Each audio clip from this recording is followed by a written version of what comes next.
मैं देना चाहूंगा ये सफलता सबसे बड़ा कोचेस को, हमारे एथलीट्स को, और कहीं ना कहीं उन अभिभावकों को, पेरेंट्स को, जिन्होंने बिलीव किया है अपने बच्चों में और उन बच्चों को इस साहसी खेल में, इस एडवेंचर स्पोर्ट में डाला है। लद्दाख के, मैं हमेशा एक मजाक करता हूं और मैं दिल से बाकी बच्चों को भी बोलता हूं कि लद्दाख एक मेरी फेवरेट टीम है। आज हमारे पास यहाँ पे बहुत स्टार्स हैं, बल्कि लद्दाख की एक बेटी है स्कर्मा, और अगर लद्दाखी में मुझे जितना बताया गया है कि स्कर्मा का मतलब ही होता है राइजिंग स्टार, सो वो बहुत अच्छा प्रदर्शन कर रही है। वो एक इंटरनेशनल मेडलिस्ट भी रह चुकी है। कोच अब्बास जो लद्दाख से ही हैं, वो हमारे कोच हैं, वो इंटरनेशनल इवेंट में हमारे कोच बन करके गए हैं।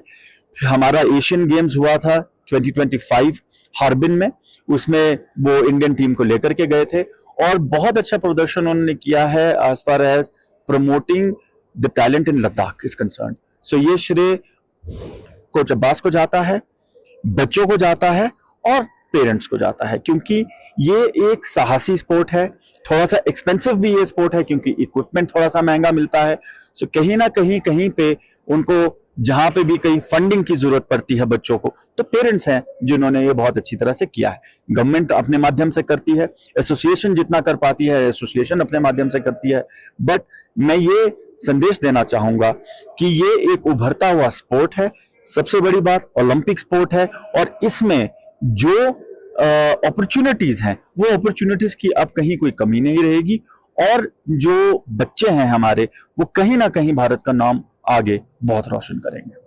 हमारे इस हिसाब से प्लान था कि पहले हम अटैक किया जाए और हमने बॉडी खेलने की भी कोशिश की, उसका रिजल्ट हमें मिला। तो पहला हाफ में 1-1 का गोल रहा, दूसरे हाफ में हमने पेनल्टीज खाए तो स्कोर बराबर हो गए थे। उसके बाद थर्ड हाफ की ब्रेक में हमने फिर अपने राजनीति दोबारा दोहराया और उससे सबसे हमें 2 गोल मिले। तो एक चीज चंबा जी बताइए कि ये गेम जो है काफी रफ है, इसमें बहुत धक्का मुक्की होता है, तो इसको किस तरह से खेलना होता है? इसको क्या इस खेल को रिंग में उतरने से पहले आप कुछ स्ट्रेटेजी, कुछ प्लान्स यानी कि आप डिस्कस करते हैं इसके बारे में? प्लान बनाना होता है। ये बहुत कॉन्टेक्ट स्पोर्ट है। बाहर से देखेंगे लड़ाई झगड़ा हो रहा है, बट ये बिल्कुल नहीं होता है, क्योंकि जब भी पुशिंग होता है, धक्का मुक्की होते हैं, वो प्लेयर को पक से अलग करने के लिए होते हैं। तो आप देखा जाए तो जब प्लेयर के पास पक नहीं होगा आप उसको धक्का नहीं मार सकते। तो उस हिसाब से ये राजनीति रहा है कि दूसरी टीम को थोड़ा गुस्सा दिलाए, और ये थोड़ा हमारा राजनीति था वो काम कर चुका।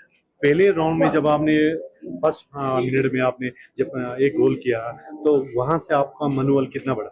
हमारी टीम के सबका हौसला काफी बढ़ा और सब ने से बिलीव रहा है कि हम कर सकते हैं। ऐसा नहीं कि हमारे बहुत सारे यंगस्टर्स है और सीनियर प्लेयर के मिक्स्ड है, तो टीम कैपेबल है।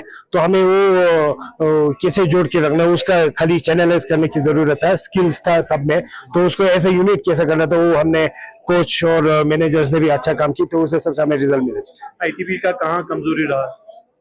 आईटीबी भी अच्छा टीम है, सबको मालूम है, और उनका कमजोरी तो नहीं मालूंगा। उन्होंने बहुत अच्छा हॉकी खेला, आज दिन हमारा था, उससे सबसे हमें जीत। फिर भी आप लोगों ने अटैकिंग कुछ पॉइंट रखा था, एक कमजोरी ढूंढा आप लोगों ने, वो कहाँ पर था? मुझे लगता है कि उनका थोड़ा बॉडी जब हम खेल रहे तो उसको ऑब्जर्व कर नहीं पाया, तो उस हिसाब से आज हमारा दिन था एट द एंड। तो बाकी बच्चों ने ऐसे यूनिट खेलने की कोशिश की, सब में वो mental part of the sports बहुत स्ट्रॉन्ग था, तो उस हिसाब से हमें जीत मिली। आपने अभी तक कितना नेशनल खेले?